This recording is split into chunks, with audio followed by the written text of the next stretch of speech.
What's up, everyone? All right, so today I'm doing speed reviews. It's been a couple months. I do these every few months, and basically I'm going to share my final thoughts on makeup I've been using for a while that you maybe saw me try in like a new makeup video, but I haven't really talked a lot about since. That's what this video is for. So I have a couple of things I really liked that became favorites, some that I feel like they might be right for this kind of person or that, but I feel kind of medium about, and then of course, some really bad products. I'm wearing a few of the really bad products today, and I feel like if you could see me in the way I see me in a mirror up close, knowing how much I hate some of this makeup, I just feel like my skin, like right now, this lighting is very forgiving, but it looks awful up close. I'll show you a close-up of the foundation here in just a little bit because I already got that clip, and well, future Jessie here popping in to say thank you to today's video sponsor, which is Warby Parker. That is the brand of glasses that I wear, that I have worn for years. This is their Esme style of frame. So if you've never heard of Warby Parker, they have everything you need for happy eyes. They have eyeglasses, whether it's prescription or not. They have sunglasses, contact lenses, and eye exams. And you can shop both online and in store, and their glasses start at $95, including prescription lenses. So I really like it because if you go on their site, you can take a quick little quiz and it will guide you to frames they think you might like. You can pick whatever ones you want on the site, add them to your try-on kit. It will be sent to your house for free. You get to try them all on your face. So I have a new pair of glasses. I tried on some new glasses. I'll show you right now what they looked like. And I landed on these and I really, really like them. Tyler really likes them. It's so cool because after 5 days, you send them back with their prepaid shipping label. So at no point are you paying any money. And then you can either move forward, pick out glasses and buy them, or you can just say no thanks and there's no obligation to buy, which I think is really cool. It's really easy. So I've loved it. The new pair of frames that I have. So these are the Esme style that I've had for a long time. These are the Halton style.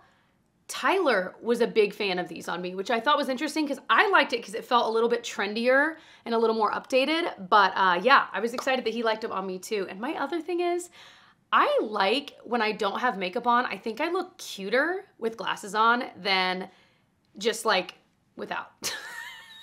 Do you know what I mean? Like that's my thing. Like if I'm up in the morning and just milling about, a lot of times I'll just put on my glasses, A, so that I can see, but B, I just think I look cuter in them. So even if you don't need glasses, you can get them without prescription. You know, I'm just saying. Because for me, like I wear contact lenses throughout the day, but then the glasses on the like ends of the day. So another thing I think is really cool about Warby Parker is that they have their buy a pair, give a pair program, where for every pair of glasses that is purchased, they donate a pair to someone in need. I love that. I think that's so cool. So if you want to try Warby Parker's free at-home try-on, you can order 5 pairs of glasses sent to your home for free by going to warbyparker.com/jessicabraun, and you'll get your try-on kit. And again, it comes with that prepaid shipping label, so it's free to ship back as well. I will have the link I just mentioned right at the top of the description box. Thank you so much, Warby Parker, for sponsoring this video and supporting my channel. All right, why don't we just start strong? Let's talk about the foundation I detest.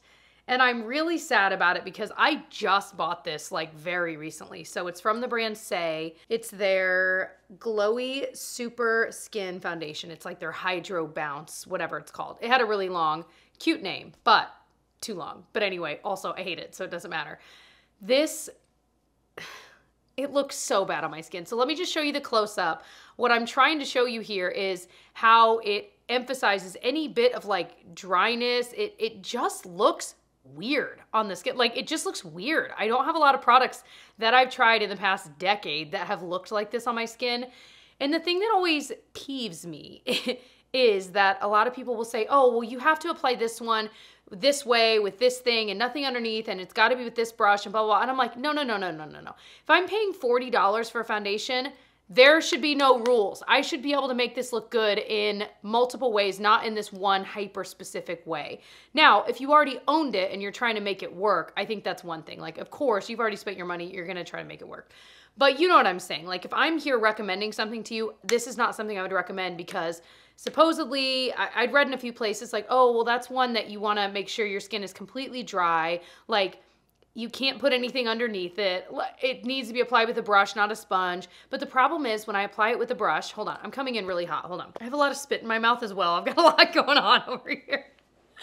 So today I applied it over SPF because that is just my MO. I applied one side with the sponge and I was like, okay, yep, exactly as I remembered. It looked terrible. So I'm like, it's just not a sponge foundation. That's cool. Like lots of foundations don't perform well with the sponge. So then I tried on the other side with a brush, the brush I always use, and it looked okay, but you couldn't finish the blend. Like it would not sink in. So I think that's why a lot of people say, oh, just don't have anything underneath this. But I'm like, that's not an option. I will always put on a sunscreen under makeup. Anyway. It just looks awful no matter how you slice it. So it's just one of those products. It makes me sad because I love a lot from Saie. Actually, the liquid blush I just tried in a recent video and I cannot believe how much I love that product. So a lot of good products from this brand. This is just not one of them. I would skip. I'm always trying a new drink, aren't I? So this is the Ruby Sparkling Hibiscus. My first instinct when I tried it was that it tastes like if you mixed V8 and grapes, you get this. That is exactly what this taste is. So it's very odd. It's not a favorite. I have like 3 or 4 of these though to drink and I will finish them. The idea is that it's one of those like full of antioxidants, no added sugar. I don't love it. I wouldn't buy it again. Why did you buy 3 of them at a time? Let's talk about a product I do and did and still do love. This is the L'Oreal Prime Lab Pore Minimizer Primer. This stuff works so well. I use it just in a few like targeted areas on my face. I'll put it on my nose, right here and right here. And sometimes I'll kind of fan it out. I don't put it everywhere just because I do feel like I don't need it. I like to have like glow and stuff. And even though this is not mattifying, I feel like when it blurs the pores, like, I don't know, this is just not something I need everywhere. I guess I could, but my other thing is I'm already layering on like vitamin C serum and SPF. So the less layers, probably the better, the less stuff that moves around. So anyway, that's why I'm a little more particular about where I place this, but it really does blur the pores. I don't know. I feel like generally, not this foundation, but every other foundation I love looks really pretty on top of this. And I find that my makeup in those areas wears a little bit better than it typically would. And especially since those are the areas that typically would wear off the quickest, So I'm a big fan. If you're in need of a primer, especially for that region, I would give this a try because I was pretty surprised. I feel like I'm hard to impress with primers. And that was one that actually did impress me. Thanks, L'Oreal. It's been a few days since I filmed and I always feel it. Like when I'm in the groove through the week with filming, I'm like, all right, but when it's been a few days, I feel like I'm crawling out of my skin and I don't know. Do I feel weird? Do you guys? I don't know. Here's a lot of high-end fails this time around. This is the L'Oreal Tinted Moisturizer Bronzer. I wanted to love this. And it's not that it's the worst product in the world. I think it's fine.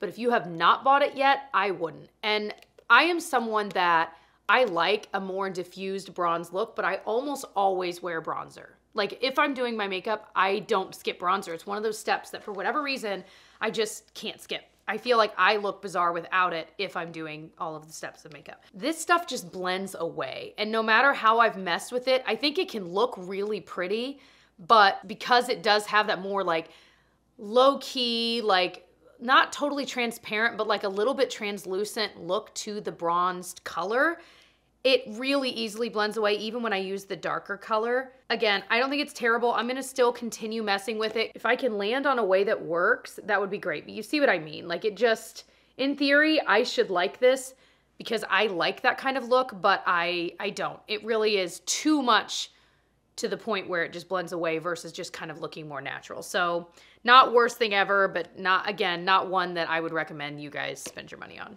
Now I need to wipe this off. All right, let's talk about a high-end, like one that I genuinely liked, the Smashbox Primerizer Plus Hydrating Primer. Again, it's like my season of primers. That's usually a step I skip, but because I've been dealing with a little bit more dryness, I started using this. This is the most nice, lightweight hydration I've ever tried, ? It just, I don't know, I was so surprised by how nice I felt like my skin looked when I used this.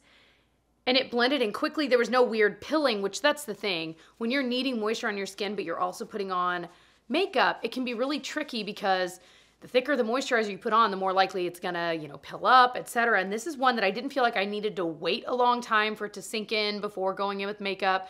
It hydrated just enough, so I was surprised by how much I liked it. It's really easy to use. I feel like it's pretty foolproof. So if you're someone that's dealing with just bits of dryness or even just spots of dryness, you don't have to put this all over. You could just put it in those areas, but it was really pretty. My problem with hydrating primers is I usually use my SPF as my like moisturizer as well, so I don't always have a space for that step in my routine, but I don't know, that was pretty good. I might just make that space for it. I mean, I have used it anyway. So a product from the drugstore I really like, and I feel like it's being slept on, is the CoverGirl Clean Color Little Quads. I love this particular one. This is in Dreamy Pink, especially if you like the kinds of eye looks that I like where they're really simple. Like this color all over the lid, beautiful. Throw a little bit of this one into the crease. It's gorgeous.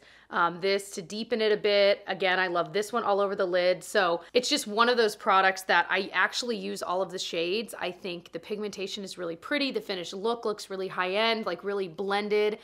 I think it's a really good formula. Now, I haven't branched out and tried a bunch of the other quads, so there's always the question of, with quads, like, are the other colorways just as nice as like this particular one? So if you've tried other ones of these quads, let us know below which one you tried and if you feel like it was really good, because I feel like generally I've heard good things, but I've just not heard a lot about these. So I really liked it. I love that particular one, like I said. So a huge launch that came out recently is the Charlotte Tilbury Matte Blush Wands. And the reason this was such a big launch was because their other blush wands and their contour wands and their highlight wands continued to sell out for so long. And so the blushes that she had released were only more like glowy. So this was exciting. I always say these are not wildly matte, but they aren't like mixed with like a glowy product. So they are more matte than their other line, but I just don't think these are like a true matte.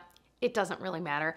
These are pretty. I do think it matters what color you get. Like you can go, I just watched Taylor's video where she was trying like the super reddish pink on her and it looked gorgeous. That's one I'd already passed on.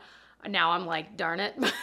But it looked so pretty. So you can really branch out with your colors, but if you are like me and you like those comfort colors, you know, the ones that are close to your skin tone, that are easy to blend in, this is definitely the one I've been drawn to the most. It's the one in Pink Pop because it's just kind of a lighter shade, blends in so easily. So this is where I would go if you're near my skin tone and you tend to like the same colors as me. The one that I feel like formula-wise is not quite as good is this one. I've still used it because I like the tone, but it's the one in Pillow Talk. You can see it's a little bit more kind of mauve-y, and I'm so drawn to this shade, but I'm telling you, this formula to me feels slightly different. I'm realizing too though, I don't currently have a, that's it right there. Looking at this, I feel like it's the same formula, but I don't know. It tends to look splotchy in the different ways I've applied it. So I want to mess with it with a stippling brush. So that's what I was saying. I don't currently have a stippling brush, which is very bizarre because that's one of my like go-tos. And I somehow, when I was decluttering, maybe they're packed away with my workspace stuff. I don't know. But I can't find any of mine, so I'm like, I need to buy a new one because I do feel like, especially with this color, I might like it a little bit more if I were stippling it on versus my finger or a sponge, whatever. So I do like these though. Like I said, just really look into swatches to pick the right color for you. I mean, that would be true for anything, but you know what I mean? I keep hoping this will grow on me, but it's not. Am I going faster? This is supposed to be a speed reviews and I'm hoping I'm actually like keeping it speedy, you know?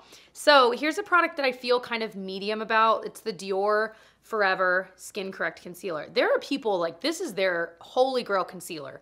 I tried one shade, returned it, it was totally wrong. Bought another shade. I still don't think it's just right, but it's close enough. It's got this really nice like glass packaging. I really want to like it, especially the amount I spent on it. It just doesn't stand out. Maybe that's it. Like, it just doesn't. And with this price point, I don't feel like the coverage is as high as I thought it might be, which is odd because, I mean, my gosh, it looks so pretty blending it here, but it never looks this good on my under eye. It just doesn't. It's one of those products that like presents well, but it's okay though. Like, I'll keep using. I'm not planning on decluttering it anytime soon, but I would not repurchase. I really wouldn't recommend this. You guys know my favorite concealer, it's still the one I can't put down, is the Catrice one. It's like $10 on Amazon. And when I mentioned that in a recent video and you guys started commenting about it, overwhelmingly, those that have tried it love it. Like it's like the hands down like best one. So if you want to try that one, like I said, you can only get it on Amazon right now unless you buy it on like the Catrice website. But that one that's what I want this one to look like, and it just doesn't. So I was branching out and trying a new brand recently called About Face, and I've been trying their, is it About Face that makes those eye paints I've been trying? I think it is. But I also tried this blush from them. It's their Cheek Freak Blush Balm in Quickie. It's not terrible, but again, this is a very meh product. This would never be a favorite of mine. Color-wise, it's kind of a fun color, especially for spring and summer. It's kind of peachy. I like that you can kind of blend it out. It becomes more of a wash of color. Again, that's my favorite. And maybe it's the tone, but I just feel like this tends to look pretty splotchy. I was wearing this yesterday to try it out one more time before sitting to film this today, and I just felt, it's just okay. It's not terrible. I don't need to try another shade. I just don't think, because it is more of almost a cream to powder feeling, I don't love cream to powders. Well, I shouldn't say that, because I love the MAC Glow Play blushes, and I feel like those are kind of a cream to powder. But those are just like, there's something special about that formula. And you know what? Thinking about my blush drawer, I do not need another blush. But the MAC Glow Play blush in So Natural was my favorite, and do I still have it? It's pretty old. I should replace it. But see, that's when I always apply with the stippling brush. So that needs to happen first. Stippling brush has to happen first. So I also recently tried the e.l.f. Lash and Roll Mascara. I had already pretty much shared my thoughts on this, and I still stand by. I just think this is for you if you like a very natural lash. If you're wanting something a little bit more, like, I'm trying to think, this lash I use the Tower 28 Make Waves. You guys know it's my favorite mascara. I'm trying to think if like this could even give this look. And I feel like it could almost get there, but it would take a lot of coats. So this really is a more natural, soft kind of lash look. So it's not my favorite, but I do know that there are a lot of you guys out there that would like this because that's what you're looking for. And I also tried the MAC Dry Shampoo Mascara, the most bizarre launch that I've seen in years. The idea is that you can kind of reinvigorate your mascara to reapply later in the day, right? So think about it. Your mascara dries down. If you're trying to reapply a little bit, like before going out to dinner or something, and you've had your whole work day, it can be hard. Like I'll still do it. I'll take whatever mascara and kind of wiggle it in there just to give a little more oomph, maybe freshen it up. This is bizarre. And it works, but what it does is as you're wiggling it in after, 10 seconds or so, it somehow like not breaks down the formula of the mascara, but kinda, it like re-wets it and it like softens it up. Maybe that's what it is. It like softens it up. So then you're able to actually brush through your lashes. And this itself, of course, is a mascara, but whatever this formula is, it like re-liquefies your mascara. I can't explain it. It's really bizarre. It does take that 10 seconds though, because the first time I used it, I was kind of like, okay. And it was that moment of time, then it started to actually like have broken it down. It's really hard to explain. I think it works. I am curious how long this will actually last, because that's my thing. Like if this were something I had to replace every 3 months, and I'm still using mascara on top of it, that seems like a lot, but if I could keep this for like a year and use it throughout the year, that would be ideal. And I feel like because I'm not opening it as much, maybe that's possible. We'll see. We'll see. Okay, this gloss, I've gotten a lot of DMs asking if I liked it because I tried it a while ago. So this is the CoverGirl Clean Fresh Yummy Gloss. Yes, I like it. It's what I'm wearing right now. It smells like coconutty. Actually, it smells exactly like a pina colada, like exactly now that I'm smelling it again. This is kind of the more clearish one. So I have a lip liner on and I just kind of colored in the lips with it and then put this on top. Ooh, itchy nose. It is allergy season, guys. Did you guys take my advice? Two allergists in my family have not, it's their allergists, not that they are allergists. Anyway, that'd be pretty rad if I had 2 allergists in the family because they could really help us solve some problems. Anyway, what was my point? My point was 2 allergists that have said, and then my doctor also agreed with, taking allergy medicine, like if you have seasonal allergies, and like for me, they start in early May right now, to start taking whatever 24-hour allergy medicine weeks before that would happen, because then it has time to kind of build up in your system. I've been doing that the past few years, and my allergies, knock on wood, have been so much less. Like they're still there, but it is easily like 75% less bothersome. And that's huge because I was a big time sufferer. I know a lot of you guys watching are too. So there's that. And then you can have like your nasal spray you can use throughout. Like I don't use it yet, but when I need it, I use that. And so then allergies are no joke, man. When I'm talking seasonal allergies, of course, but yeah. Anyway, so I love this gloss a lot. It's just comfy. It's not wildly sticky. It wears off really nice. If you're curious, the lip liner I have on and that I like colored in with is the Tower 28 one liner in Fill Me In. It looks like it'd be really light, but it's actually a little bit deeper. It's definitely a My Lips But Better kind of color there. Anyway, that is everything. There were a couple of other things I thought about mentioning, but they're ones that I've recently mentioned in a current faves video. So I'm like, well, in that video, I'll link below that I just did, I share my thoughts. So I figured you didn't need me to double dip on that. There were a few others that were from some recent new makeup videos that I still just don't know how I feel. And I thought about bringing them in, but I'm like, you know what? I'll just wait because I need to try them more and I don't want to just talk about them for the sake of talking about them, you know? Anyway, I hope that you enjoyed. I hope that this was helpful as you're curating your makeup bag, your makeup collection. I still just love makeup. I was telling Tyler the other day, you know, think about hobbies you have. Like makeup is a hobby and now also part of my job, but it's a hobby and that's how it started. And I feel like with hobbies, you like go through spells where you're just like loving that hobby. And then you go through spells where you're like, okay, I'm a little tired of it. I need to do something else. I'm definitely in that like loving stage right now. So it's just exciting. So definitely have a lot more makeup content coming. Yeah, that's all I'll say. Got lots of big plans, but I hope that you enjoyed. I hope that you will subscribe if you have not yet subscribed. Maybe you've watched a few of my videos. You're like, I think I like her. I don't know. If you have a YouTube account, you know, the free account, you can subscribe and that helps me so much. That also means that my videos as they go live or even past videos that are popular will get pushed to you like in your feed so that you can see some more of my content, maybe stuff that you missed, stuff that was popular from a few months ago that you didn't see, etc. And it helps me. I already said that, but anyway, thank you ahead of time for the support. My brain is everywhere and nowhere. I need to eat some lunch. That much I know. But I love you guys. Thanks for watching. Bye.